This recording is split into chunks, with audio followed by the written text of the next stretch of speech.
Hi guys, it's been a while.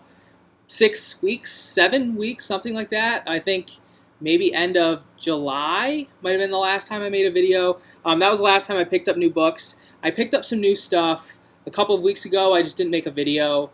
Didn't get around to it. I'm going to show that stuff, and I'm also going to show some retro-ish game stuff that I picked up over the past 2 months or so. Different systems: PlayStation, PlayStation 2, NES, Genesis, stuff like that. It's just I haven't bought back issues since Motor City Comic Con. I did the same thing last year. I just bought too much at one time, then I'm just kind of over it. Um, I'll get back into buying back issues again at some point, like when I have the funds, when I can afford it, and I'll most likely be working on my X-Men stuff again, like Silver Age. I want to finish Silver Age and stuff like that. So let's get started. This is a snapshot of like what I'm still pulling because this is like a month's worth of books. So this came out a long time ago, and I think number 2, maybe even number 3, have come out since. But I wanted to get it. This is X-Men '92. Big fan of the animated series, and I liked this issue. I don't know if I'm going to continue with it. I don't know if the price point stays at $5 for the rest of them. But I liked number 1. The first couple of these are all X-Men books. Old Man Logan, number 3, written by Brian Michael Bendis. Art is by Andrea Sorrentino, which is awesome. I've been liking this a lot, and I'm really happy that Old Man Logan's going to be sticking around in the Marvel Universe with that new X-Men book that Lemire is writing. So really looking forward to that. This is Uncanny X-Men number 35, the second to last issue before Brian Michael Bendis is off of X-Men. As a whole, I've enjoyed his run. All New X-Men probably more so than Uncanny X-Men, but Uncanny's been really good as well. I'm looking forward to it ending and for someone else to be able to pick it up, and we'll see what they can do. And then the rest of these are all independent books. Again, this is all that I'm pulling right now. Outcast, number 11. I liked the last issue a lot because we got a little bit more backstory on Kyle and his family. I've been asking for that for a long time. I haven't read this issue yet, so I can't speak to it a whole lot, but I am looking forward to it. I haven't read any of these, actually. I'm slacking. Archie, number 2. I've been really liking what Archie's doing as a whole with Afterlife with Archie and also with Sabrina, and I liked the first issue of this. It's just fun. It's different than the normal books that I'm reading. I am curious to see how long Mark Waid and Fiona Staples will actually stick around, but looking forward to it. Not the cover that I wanted, but it is what it is. From Image, this is Copperhead, number 9. I've been enjoying this book a lot more than I expected when I originally picked it up. We're now at issue 9. There hasn't been a bad issue yet. Like the rest of these, I haven't read this yet, so I can't speak to it, but really, really cool sci-fi western feel, which I'm generally not a fan of, but in that book I am. The Woods, number 15. Of course, written by James Tynion, art by Michael Dialis. Amazing cover, as always. I think it's the colors that really make this book. We're in a different place now than I saw the series going. Now at issue 15, and I think it's going to run at least until issue 30. I'm definitely on board, looking forward to seeing what Tynion has in store later on. Definitely enjoying The Woods. And probably my favorite book that I'm reading right now, by my favorite current writer, and that's Rick Remender. This is Deadly Class, number 15. Haven't read this issue yet, but again, every single time this book comes out, it's absolutely amazing. I'm really expecting this to be really good. Just got really sunny in here. Okay, and now we're on to some game stuff. Here, I'm going to try and give you an idea of how much there is. This is one stack. Try to not throw shit all over the place. Here is another stack. I'll start with the accessory type stuff, and this game goes with it. I picked up Time Crisis for the original PlayStation. I never owned this when I had a PlayStation when I was younger, but I do remember playing it in the arcade, and from the same guy, I was able to get the light gun. Unfortunately, I don't have a TV that this is going to work on yet, so I'm in the market for a tube TV so I can play some Time Crisis. Looking forward to that. Like I said, I never played it at home, but I do remember playing it in the arcade. Got a bunch of sticky shit all over this. I need to get some glue on and clean these up. And then I picked up the the first handheld I ever owned. That is a Game Boy Color, the same color and everything, atomic purple. I remember going to Toys R Us with my parents for my, I don't know what birthday it would have been, 8th, 9th birthday to pick this out. I played so much Pokemon Gold and Silver on this, it was insane. I don't have any games for it. I just wanted to pick it up just because this is like the handheld for me. Like when I was younger, this is what I played. So, I mean, I'll get around to picking up some of the Pokemon games. I'd like to get them all at some point. Okay, what order do we want to do this in? I'll start with, I just have one Genesis game.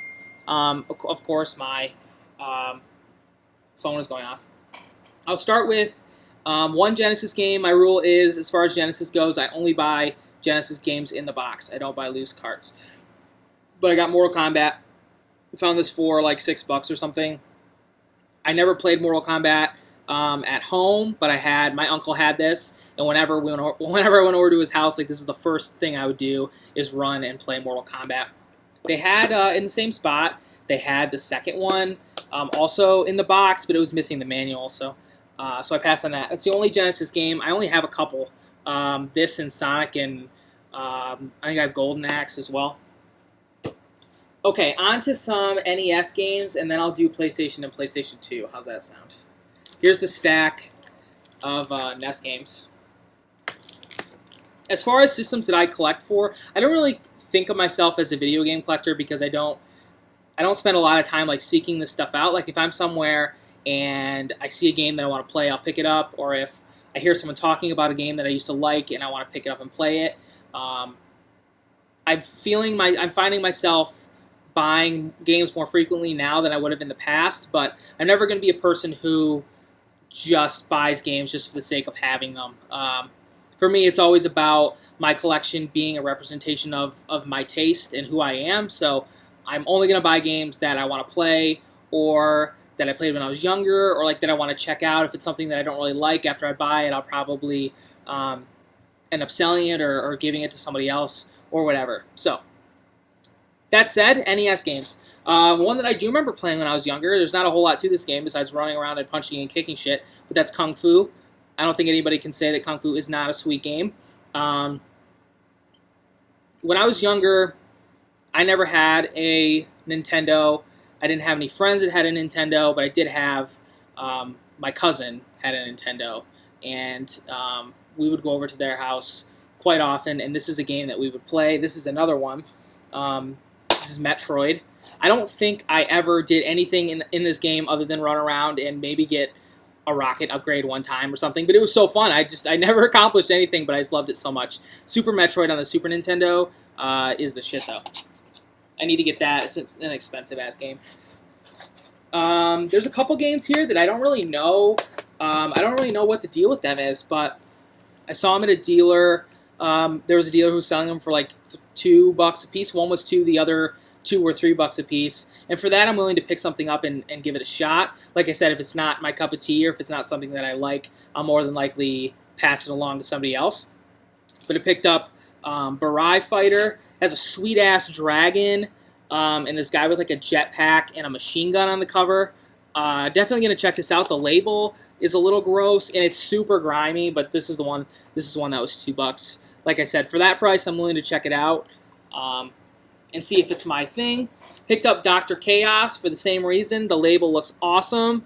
Again, have no idea what this is. It's really clean and really nice shape for $3. I'll do that for sure. And then this one is in immaculate shape. And the label is what drew me to this one as well. This is Shadowgate. It's in this nice, I don't know if it's a poly or what, but in really nice shape, and the label looks sweet. So I'll give that a shot and see if I like it. I got 2 more, 2 better ones, more well-known games. First is Snake's Revenge. I've been on a huge Metal Gear Solid kick lately with the new game coming out, and now I just need Metal Gear. I believe the first game's called Metal Gear. One of 2 games on the NES, I believe, prior to Metal Gear Solid on the PlayStation 1. That was my first experience with the Metal Gear series. So I want to go back and check this one out. And then the best one that I picked up, I think this was $8, and for that, more than willing to do that. This is Final Fantasy, the original Final Fantasy on NES. I've been on a little bit of a Final Fantasy kick lately, and that's going to lead me, that's a nice segue into my PlayStation 1 games. I hate that it's the green label, but my rule is if the greatest hits versus the regular version is going to save me a significant amount of money, I'm willing to do it. And I picked up the greatest hits green label copy of Final Fantasy VII for $12 or something. Like, I couldn't pass it up for that price, even though it's not a black label copy. I'll find one eventually. This isn't a game that I played a whole lot when I was younger. This came out when? 1997. I did borrow this from a friend, and I did play it a little bit.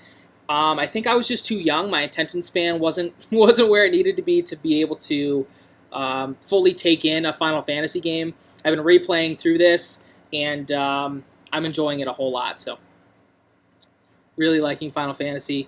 I also picked up in that same place Final Fantasy VIII. Again, not a game that I've played. I played some later ones on the Xbox 360, but I'm really enjoying going backwards and catching up on this Final Fantasy stuff. Got a couple more PlayStation 1 games. Got 3 more, as I'm throwing games all over the place. A game that I did play a lot when I was younger, this is Vigilante 8, the first one.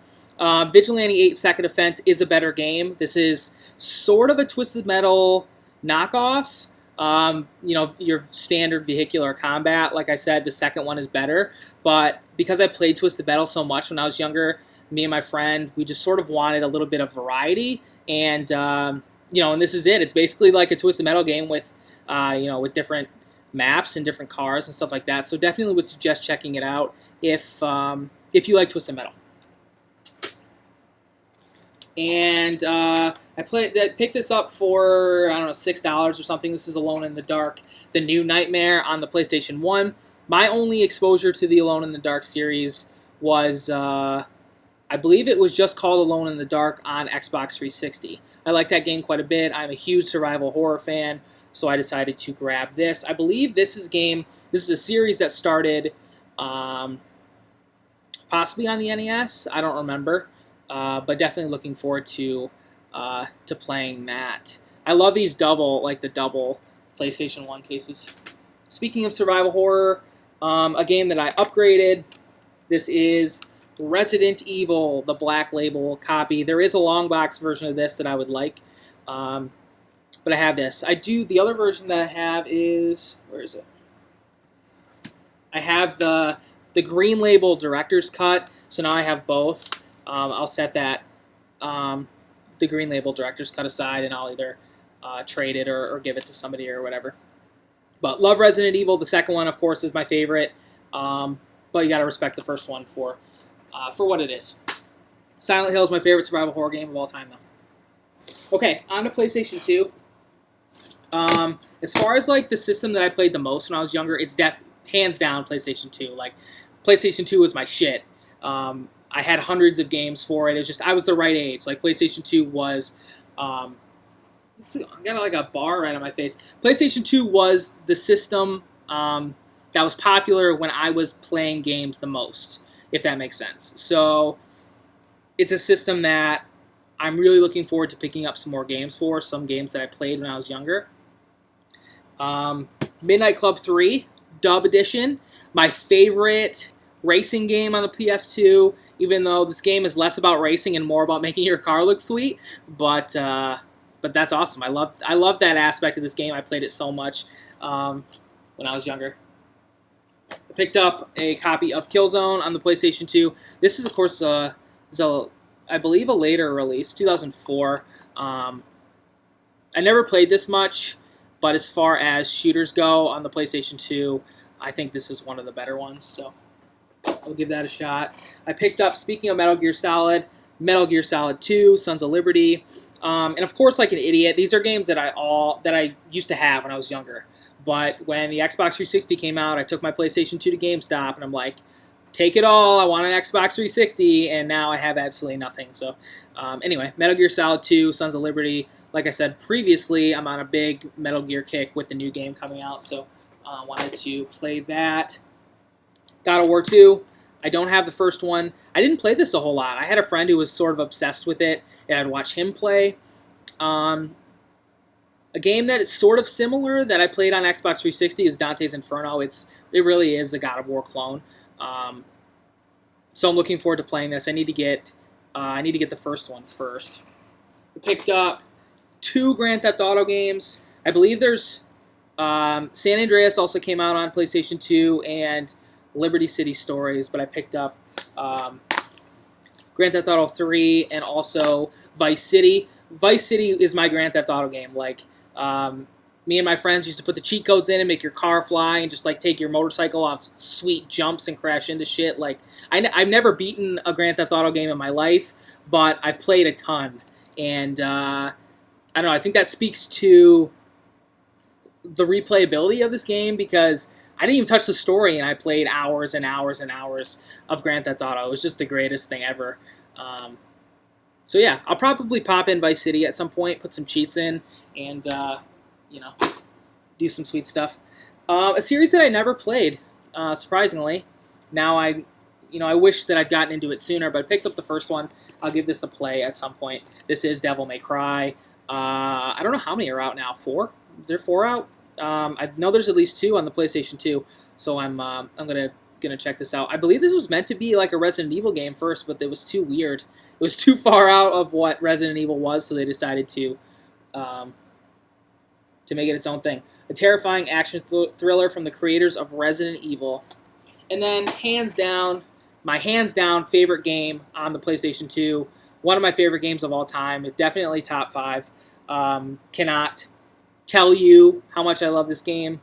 I started playing it again a couple days ago, and just like chills in the opening sequence. Like, I just remember, this takes me back. Like, of all these games, this one takes me back to being a teenager and playing PlayStation 2, and reminds me of how much I love. I loved playing games around this time, and that is Kingdom Hearts. Of course, you can't see it because it's shiny, but found this for like $6 or something, $6 or $7. For that, I'm definitely gonna pick it up. Of course, we got weird shadows going on right now, but I love this game. Absolutely love it. I'm getting married in a week, going to Disney World on our honeymoon, so I'm sort of getting ready, playing Kingdom Hearts. I've heard that Kingdom Hearts merch is sort of hard to find in Disney World, so I'm making it my goal to find a shirt with Sora on it or something. Like, I'm coming back with some Kingdom Hearts merch. Anyway, sorry for this weird lighting going on in this video, guys. I apologize. It's the first time I've ever shot a video from right here, and now it's like really bright. But I want to say big thanks to everybody who's stuck with me for this long. I haven't uploaded a video in a long time, and I apologize that I haven't been regular or I haven't been talking to other people in the community as much as I would like to. Like I said, I get married in a week. I started my first full-time big person job since graduating college probably 6 months ago or so, and it's taken up a lot of time. But again, I appreciate you guys sticking with me. I'll probably do my videos this style going forward, like comic books and whatever else I pick up, comic books / video games, anything else nerdy related. I'll just try and do them bi-weekly or monthly or so, just to keep regular and show you guys everything that I pick up. Let me know if you're interested in seeing some of the video games that I pick up as well as the comic books. Again, thanks for sticking around, guys. Appreciate all of you. Take care, and I will talk to you again soon.